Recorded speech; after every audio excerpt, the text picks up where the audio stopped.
The air in the office felt heavy, thick with the hum of fluorescent lights and the faint aroma of burnt coffee drifting from the break room. My pulse thumped painfully in my throat as Mr. Callahan's hand brushed against my knee. A fleeting touch that lingered just long enough to feel deliberate. I froze, fingers tightening around the edge of the polished oak conference table. The cool varnish pressed into my clammy palms. His eyes, sharp and unreadable, flicked toward me, a ghost of a smirk tugging at his lips before he turned back to the quarterly reports. My stomach churned, a mix of dread and disbelief. Had it been an accident? I wanted to believe it was just a clumsy moment. But the weight of his gaze earlier, the way it had lingered on my blouse, whispered otherwise. I shifted in my chair, smoothing my skirt, trying to rationalize. Callahan was my boss, a man whose charm had always teetered on the edge of too much. Compliments that felt personal, late-night emails about projects that could have waited until morning. But he was married. And so was I. The gold band on my finger glinted under the fluorescent lights, a quiet reminder of David waiting at home with his warm laugh and steady hands. I swallowed hard, shoving down the unease, telling myself I was imagining things. Over the next hour, the meeting blurred into a haze of numbers and charts as I replayed that touch over and over. By the time I left the office, dusk had settled over the city. Streetlights flickered to life like hesitant stars. I wanted to call David, to hear his voice anchor me, but my phone remained heavy in my purse. What would I say? That my boss's hand grazed my leg? It sounded petty, even ridiculous. Yet the knot in my chest wouldn't loosen, the memory of Callahan's touch clinging to me like a damp cloth. At home, David was in the kitchen, stirring a pot of pasta, the air rich with garlic and basil. He grinned when he saw me, eyes crinkling in that way that still made my heart skip after 7 years. "Rough day?" he asked, voice light but searching, as if he could sense the storm inside me. I forced a smile, busying myself with setting the table. Dinner passed in a blur of small talk, his day at the architecture firm, a client's impossible demands, the dog chewing his favorite socks. I laughed at the right moments, but my mind kept replaying every interaction with Callahan, dissecting his lingering glances and overfamiliar smiles. That night, I lay awake beside David. His steady breathing was a contrast to the chaos in my mind. Shadows on the ceiling were sharp, and the bedroom too quiet. I replayed the conference room moment again. Had I misread it? Was my own paranoia twisting an innocent gesture into something sinister?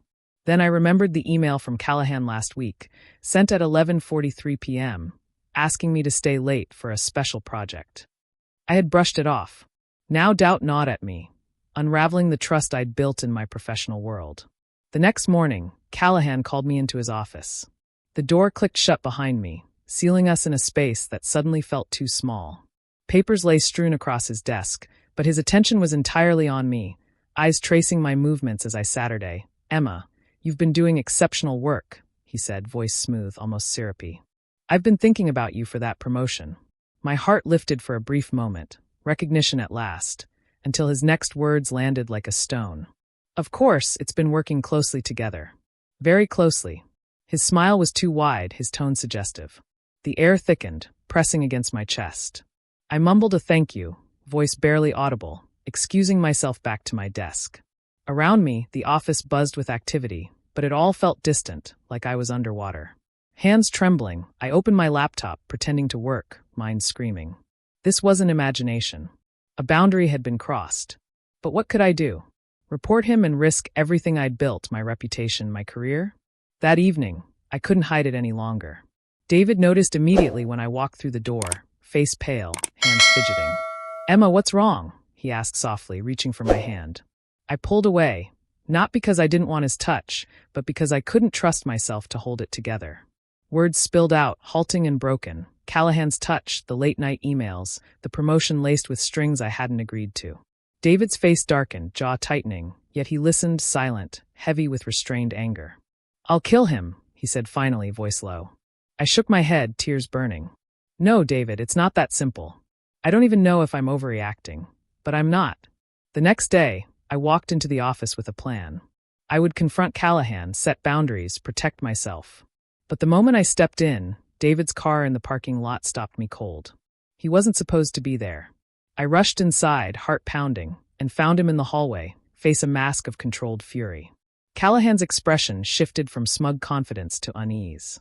Emma told me everything, David said, voice steady but laced with venom. You think you can touch my wife and get away with it? The office fell silent. Heads turned, eyes wide. Callahan stammered, charm crumbling under the weight of accusation. I wanted to intervene, but my feet were rooted. Then, a twist I hadn't expected. Callahan's face hardened, sneering. She didn't seem to mind. My co-workers' gazes shifted to me, curiosity and judgment mingling. I felt exposed, integrity questioned in a single breath. David's eyes met mine, searching. For a fleeting moment, I saw doubt flicker, not in me, but in us, in the life we'd built, now tainted. I stepped forward, voice shaking but clear. You're lying, I said to Callahan, each word reclaiming my truth. I never invited this. I never wanted it. The room held its breath. In that moment, I realized the betrayal wasn't just Callahan's violation or the whispers of the office. It was the way doubt could creep in, threatening to break even the strongest love. David reached for my hand, grip firm, grounding me. Together, we would face it, but the scars would linger. If you've ever felt trapped by someone crossing your boundaries, share your story in the comments and subscribe for more real-life drama and survival stories. Don't just survive, take back your power.